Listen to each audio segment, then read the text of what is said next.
The first snowfall came before the leaves had fully fallen, and the first man to mock Thomas Carruthers found himself dead in a field, boots frozen to the earth, his rifle jammed with ice. By then, Thomas was already weeks deep inside the mountain, chopping wood by the glow of oil lanterns, his cave warm as a root cellar in spring. He hadn't come to be liked, he hadn't come to be seen, but now the cold was teaching men to remember him, and whether they'd admit it or not, they were thinking of the strange old man who'd vanished into the cliffside when the rest of them were still building cabins out of green pine, confident the weather would give them time. No one believed the first warning. No one ever does. 3 years before that winter, Thomas had walked into the settlement of Willow Creek like a man with no need for company. His mule carried tools, a rusted stove, and nothing else. He was older than most, with a sun-hardened beard and eyes that had the long-distance look of someone who'd lost too many years staring across ridgelines. When asked where he'd come from, he only said, "The territories." When asked what he was looking for, he just said, "A place to disappear." Disappearing, however, didn't sit well with the settlers. In Willow Creek, everyone was new. Everyone had a past they didn't talk about. But Thomas, he wore it like a second skin. He spoke to no one but the mule. He didn't trade at the general store unless forced. And instead of claiming one of the many plots along the valley where you could dig a cellar, fell timber, or build like a proper homesteader, he took his tools and vanished toward the cliffs above the ravine. The place everyone else had written off as too steep, too wind-bitten,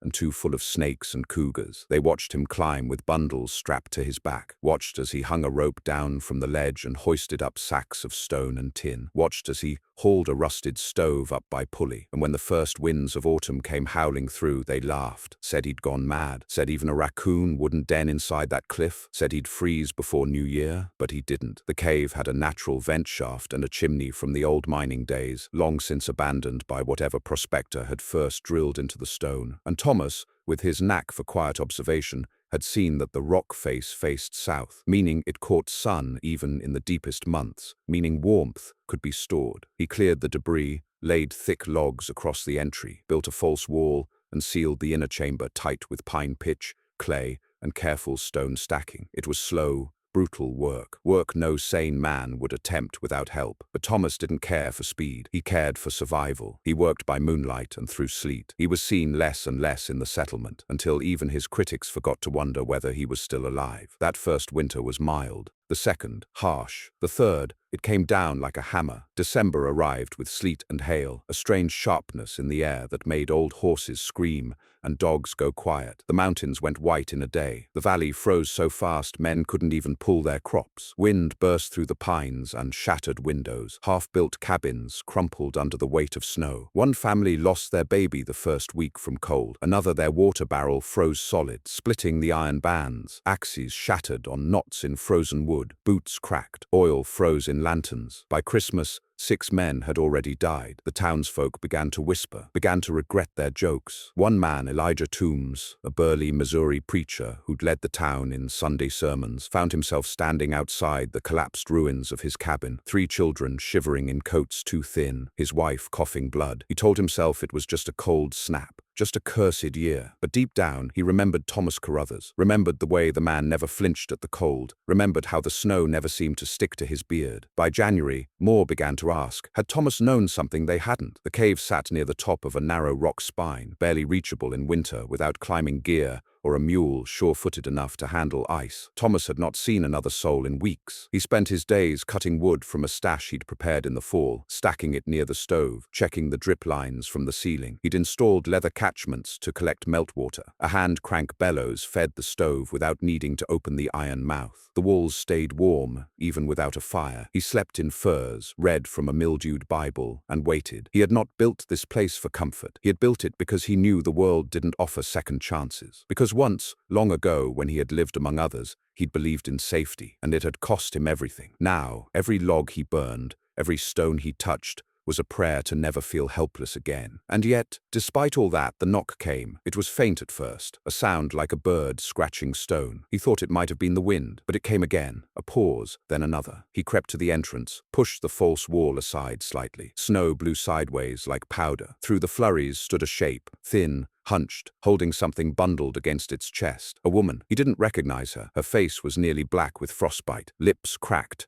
hair rimed in ice. The bundle in her arms was a child, barely moving. She didn't beg, just stared. He opened the wall, pulled her in. The heat hit her like a hammer. She collapsed before she could speak. The child wheezed once and went silent. For hours, Thomas worked in silence, rubbing warmth back into them, feeding the stove, pouring warm water down the child's throat with a spoon carved from elk antler. The woman stirred only after midnight, whispering through chapped lips. "My husband's dead," she said. "Cabin fell. I remembered you. I didn't know where else to go." He didn't speak, just nodded, then fed her broth. By dawn, the child coughed. That was the first. The second came 4 days later. A boy, maybe 15, dragging a sled with his sister bundled in the back, both near death. He'd seen smoke rising from the cave, risked the climb, said they were alone now. Parents frozen inside a cabin that had collapsed under its own roof. Thomas didn't ask questions, just hauled them in. Then a third, a hunter whose hand had turned black. Then a widow with twin babies and bleeding feet. Then the preacher himself, carrying his wife on a stretcher, eyes hollow with shame. Each one came with the same look, disbelief at the warmth, awe at the quiet air, guilt in their faces when they realized they had once laughed at the man they now begged for shelter. But Thomas didn't gloat. He didn't remind them of their words. He let them in, rationed food, taught them how to preserve warmth, rotate sleep, clean the air vent, and boil water with stones if the stove failed. The cave filled with soft sounds, breath, fire, the occasional cry of a child. And still, the snow didn't stop. They began to hear rumors of other settlements failing, of wolves bold enough to come to the edge of town, of cabins burning when chimneys cracked, of whole families disappearing. But in the cave, there was warmth, there was life, and with each passing day, the legend of the mountain man grew. By mid-February,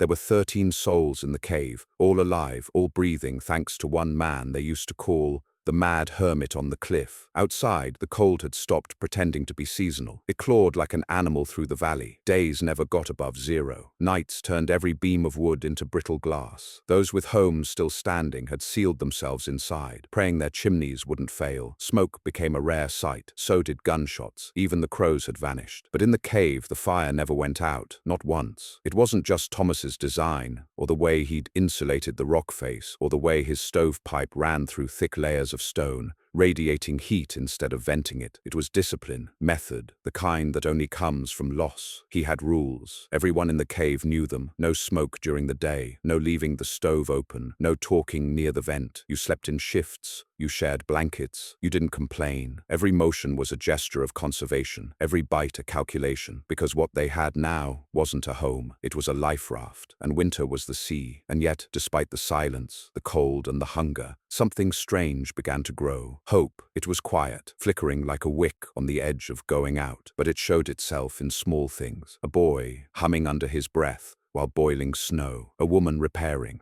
a child's coat with sinew thread, a man, once proud and loud in town, now sitting cross-legged, teaching 2 little girls how to twist pine pitch into fire starters. None of them admitted it aloud, but each one knew, without Thomas, they'd be dead. He never sought their thanks, never demanded praise, but slowly, silently, he became the gravity around which they all orbited. His quiet movements through the chamber, his knowing way of checking the ceiling for ice drips before they became leaks, his exacting sense of how much fuel to burn and when, it all made the difference. They began calling him Carruthers instead of that cave bastard. Then it became Mr. Carruthers, then Sir, and finally, for the children, just the man in the mountain. One evening, as the wind howled like a thing gone rabid through the crags above, Thomas sat alone near the fire, checking the vent drawer with a strip of cotton cloth. Elijah Toombs approached. The preacher looked older, thin as a willow branch, but his eyes held a reverence now, not pride. "You built this all by hand?" he asked quietly. Thomas didn't answer right away, just nodded once, not looking up. Elijah hesitated. "Before you came here, what was it you did?" Thomas turned the cloth strip slowly in his hands, watching how the flame's draft pulled it. "I made the same mistake most men make," he said. "I trusted the world to be kind." The silence after was heavy. Then Elijah nodded slowly. "I buried my youngest last winter, before we left Missouri. Fever took him. I thought this place would give us a fresh start, thought I could lead people. But when the roof fell in on us this year, I realized I'd built my house with hope, not sense. And the wind don't care much for hope." Thomas looked at him for the first time. "Neither does stone," he he said, but it remembers. And that was all. By March the cave was still warm, but food was growing scarce. They'd rationed. Thomas had planned for one man through one winter, not 13 through months of siege. The dried elk meat was nearly gone. The beans, powdered corn, and root cellars built into the stone had held up longer than expected, but mouths multiplied faster than supplies. Two of the older boys volunteered to try the descent. "We've made it up. We can make it down," one said, tightening a rope around his waist. Thomas stared at them long and hard. Then he nodded and handed them two things: a flint pistol with only one shot and a sealed envelope. "If you don't make it, burn the letter. If you do, give it to the storekeep in Willow Creek. His name's Holt. He owes me." The boys nodded and disappeared into the snow at dawn. 3 days passed. The firewood stack began to shrink fast. The children cried more. One of the women coughed blood. No one said it aloud, but everyone started wondering whether this would be the end after all. Then the scraping came. Outside, a rope tugged. One of the boys reappeared at the edge of the cliff, half frozen, dragging a sled behind him with supplies lashed tight: beans, dried meat, flour, salt, matches. He collapsed as soon as he reached the threshold. The second boy was never seen again. That supply trip changed everything. It told the others in the valley, those still alive, that something strange and powerful was happening in the cliffs. Stories spread fast. Even through snow, whispers carried. They said Thomas Carruthers had tamed the mountain, that he'd built a hearth that could outlast the storm, that inside his cave there was no death, no frost, only warmth and the smell of firewood. And slowly, like ghosts drawn to a candle, more began to make the journey. They arrived with frostbitten hands, burned-down eyes, dragging children on broken sleds, coughing, shivering, half mad with cold. Some made it, others didn't. Thomas did not turn away a single soul. He expanded the chamber, chipping deeper into the rock, creating side shelves for sleeping. He rigged canvas walls from old tarps, creating pockets of privacy. The ones who still had strength helped him. Others learned to boil water, melt snow, tend wounds, clean vent soot, build sled runners, reline moccasins. He taught them not just how to survive, but how to last. They began calling the cave Carruthers Hollow, and though he never said it aloud, he hated the name, not because of pride, but because he knew names were for things that stayed, and nothing, in his experience, ever did. Then the snow began to melt, not quickly, not all at once, but with a soft hiss in the rocks. Drips turned into trickles, trickles into thin runs of water down the cliff face. By mid-April, the wind changed. Birds returned, and with them, settlers from the other side of the pass. One day, a man named Jonas Dyer, who had once thrown a rock at Thomas's mule 3 years earlier,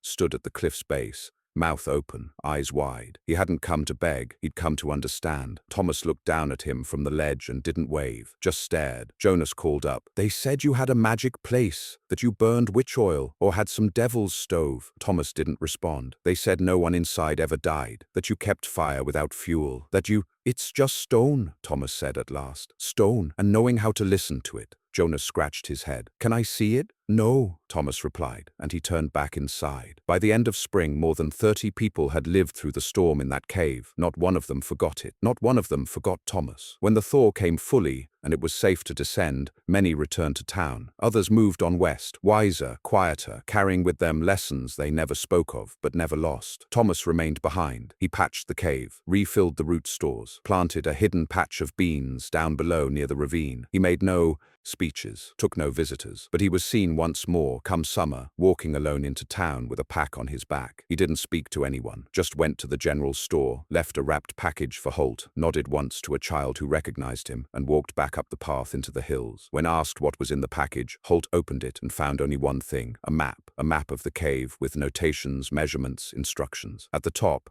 in ink faded but firm, it read, "For the next man the cold tries to kill." The cold left quietly, but it didn't leave clean. When the snow finally receded, it revealed not green fields but twisted ruins, collapsed roofs, half-burned cabins, sun-bleached bones tangled in frozen cloth. Livestock lay where they'd fallen. Doors were ripped from hinges by the wind, and cellars sat filled with stagnant, ice-rotted water. What had once been Willow Creek was now less a town and more a map of what had gone wrong. But no one forgot who had lived. The families who'd survived inside Carruthers Hollow didn't talk much about the winter, at least not to strangers. They came down lean, hard-eyed, quiet as wolves, speaking little and helping each other rebuild while the rest of the valley limped behind. They were changed, not just by frostbite or hunger, but by something deeper, by the memory of a man who had saved them not with sermons or silver, but with stone and fire and silence. That spring, Holt the storekeeper tried to convince Thomas to come down and live among them. "You've done more for this town than any man," Holt said one day, standing at the foot of the cliff trail. "You could take your pick of land. You could have a seat on the council. Hell, we'd build you a proper place." Thomas stood 30 feet above him, beside a pile of sun-dried logs he was splitting. He didn't look down when he spoke. "You still think I want to belong?" Holt blinked. "Thought maybe you'd earned it. I didn't survive that winter to earn anything. I survived it because I stopped trying to be part of something that forgets you the second the sun shines." The words hung like smoke. Then Thomas went back to splitting wood. Holt left without another word. Over the next year, something strange began to happen. More settlers arrived from the east, drawn by rumors of untouched ridges, fertile soil, and mountain protection. They heard about the winter, yes, but also about the survivors, about the man in the cave, about warmth where there should have been death. And as these new arrivals laid claim to land, built cabins,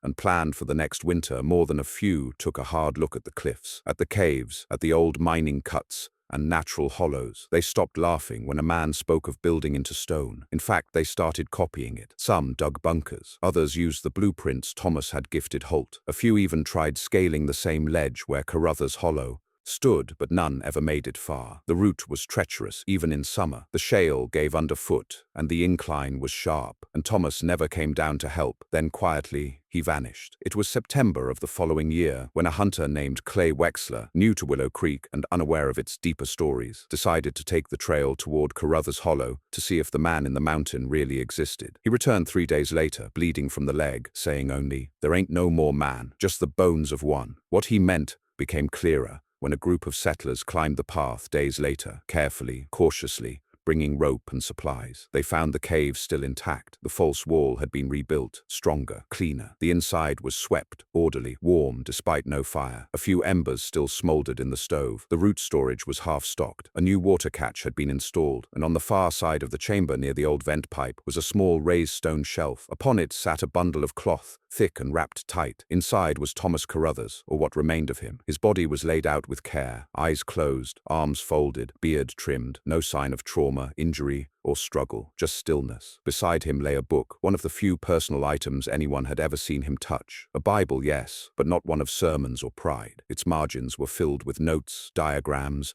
measurements, charcoal sketches of airflow and stove positioning, heat retention techniques, stonework layering, chimney drawer calculations, and one line on the inside cover. "If you find this, the warmth is not mine. It's yours now. Keep it alive." They buried him just outside the mouth of the cave. No headstone, just a pile of flat river rocks, arranged in a quiet cairn. The children, who had once clung to his boots through the worst of the freeze, placed small carved tokens atop the mound, animals whittled from leftover kindling, a hand-stitched glove, a broken flint striker. It was not a funeral, it was an inheritance. That winter it snowed again, hard, but no one died, because by then 5 new cave shelters had been completed along the cliffs and riverbanks. 27 homes had built root cellar annexes with stone walls and sealed air vents. Stoves were modified, walls double-lined with clay and wool, doors thickened with elk hide. They called them Carruthers cells, not out of worship, but out of memory, out of survival. Even those who had never met him now spoke of him in hushed tones, like a shadow guardian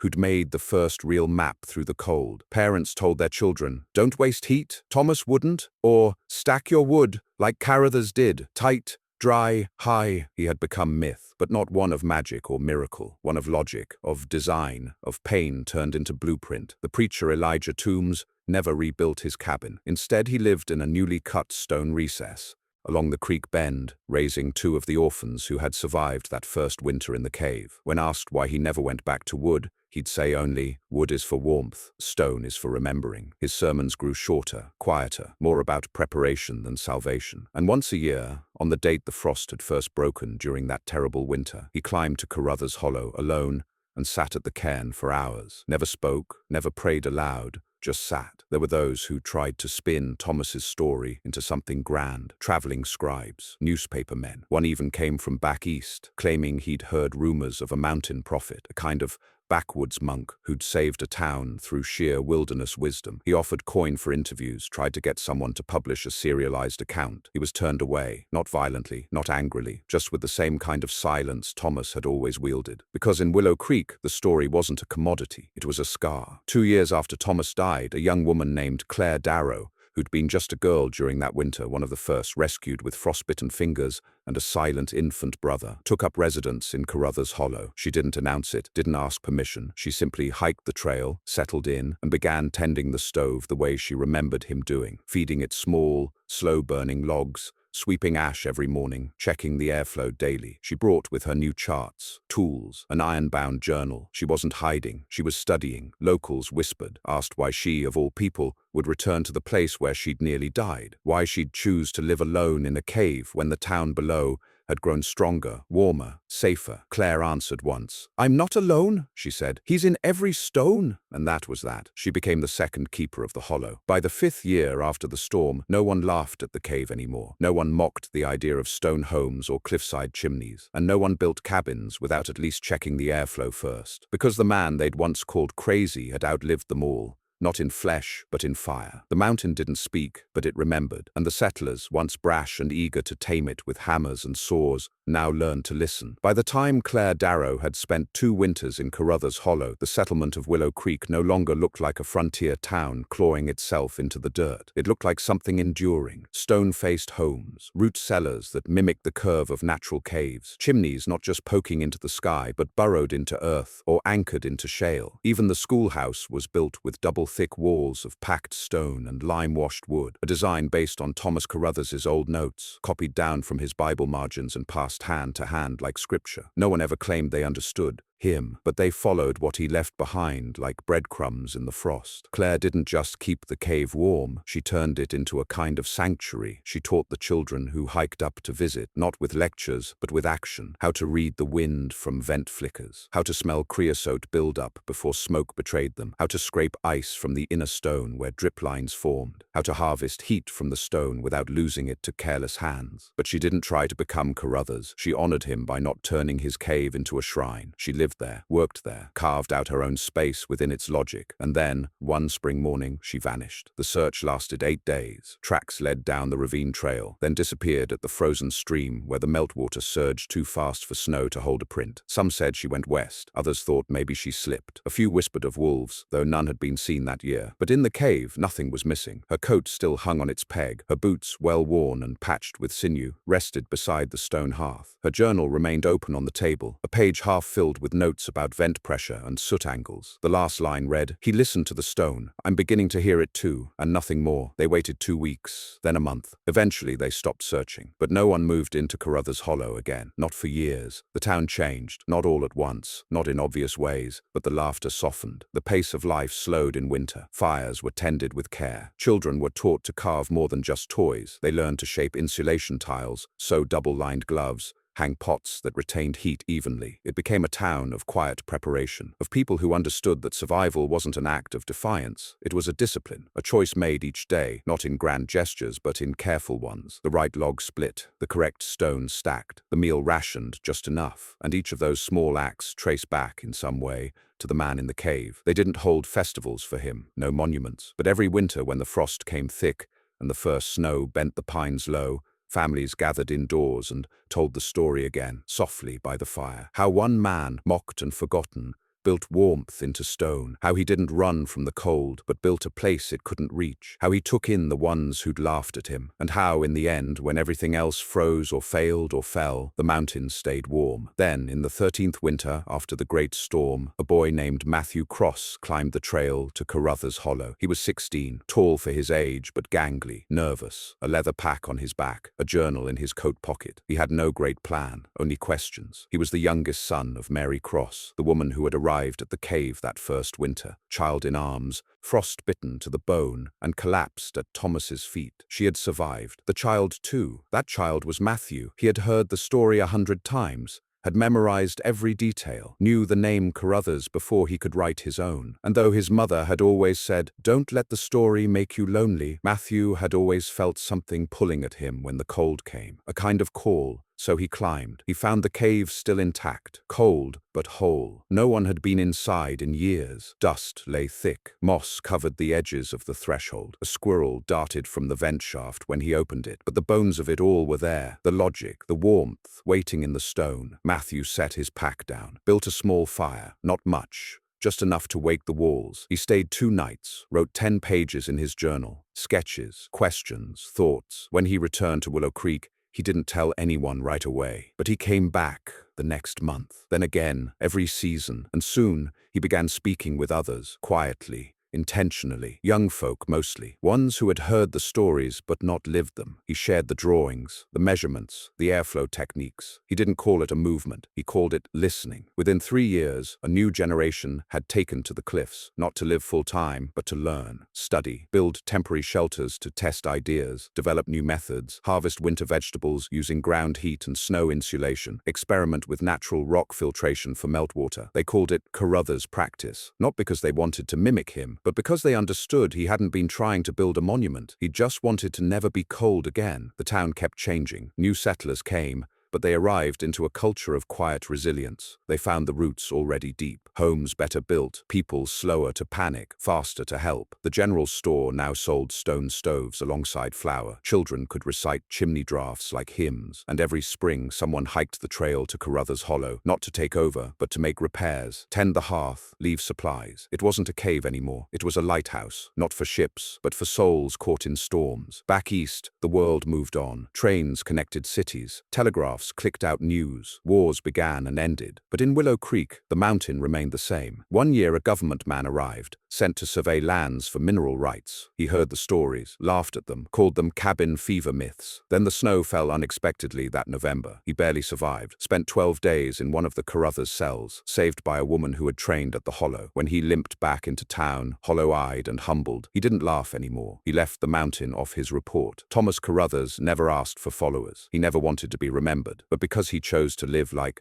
the cold would never show mercy, hundreds of lives endured, not through luck, not through chance, but through stone and fire and the stubbornness to make them work together. And that legacy, the mountain man, had become part of the mountain, not just in name, not just in story, but in the fiber of the place, etched into the stone, folded into the smoke of every fire that burned slow and low through another winter, echoed in every pause before a match was struck. You could feel him in the silence settlers kept just before the storm hit, in the way they packed their root cellars, checked their chimney seals, and paused outside their doorways, staring into the hills like they were waiting for something older and wiser to speak. Thomas Carruthers never wrote a manifesto. He never gave a sermon or shouted a warning in the square. He never taught a class, never built a school, never called a meeting. He simply built his own shelter, one that didn't rot or creak or fold at the first hard gust. And when death came to the rest of the valley, in that long, punishing winter, he opened his door without words and without asking anything in return. And that silence, of judgment withheld, of survival passed forward like bread in an empty room, was louder than 1,000 speeches. He didn't have children of his own, but dozens of families, decades later, would trace their survival to his hands. By the 20th year after his death, a small plaque had been quietly fixed just inside the threshold of Carruthers Hollow. It wasn't brass or polished marble, just etched slate, carried up and carved by the grandchildren of those who had once slept beneath its stone roof. It read, "This place held the warmth when the world forgot how, in memory of the man who listened to stone and gave it back to us." There were no dates, no list of names, just those words. Below the plaque,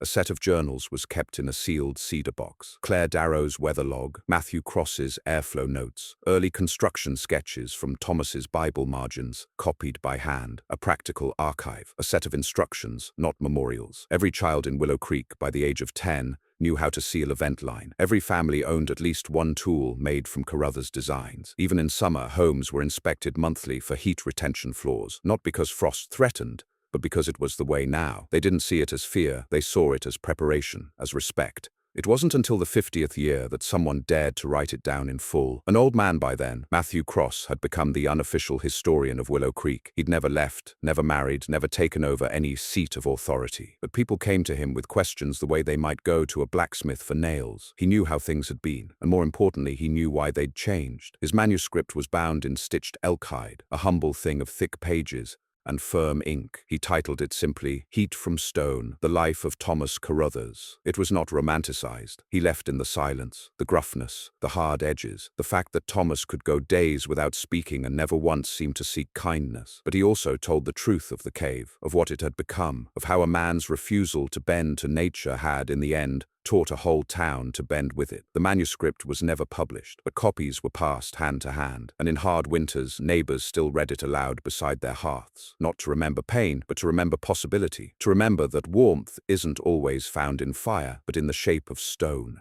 Long after Matthew passed, a stranger arrived. She came in summer, alone, on foot, wearing a coat patched with 3 different types of fur and eyes like flint. She said her name was Lena, that her mother had once met a man who kept her warm during a storm, in a place with no windows and walls that dripped meltwater from the ceiling. The townsfolk pointed her toward the cliff. She climbed without asking for help. When she came back down, she carried nothing with her, but her face had changed. A week later, she purchased a plot west of the town, built a home half submerged into the hillside, chimney piped through layered shale, no wood above the frost line. She refused to hire help, though a few old-timers offered. When asked why she built that way, she said, "Because it'll still be warm when I'm not." The town understood. Years passed. Winters came and went, some hard, some mild, but never again like that first one. Still, the people prepared like it might be. That was the real gift Thomas left, not stonework or airflow diagrams, not even the blueprints passed down. It was the habit of vigilance, the idea that warmth was earned not once but daily, by choice and by effort. They no longer mocked those who built strangely. They questioned instead. They no longer dismissed the quiet ones. They listened harder, and when children asked why their homes felt warmer than others, their parents didn't answer with fairy tales. They said only, "Because someone once stayed awake when the rest of us slept."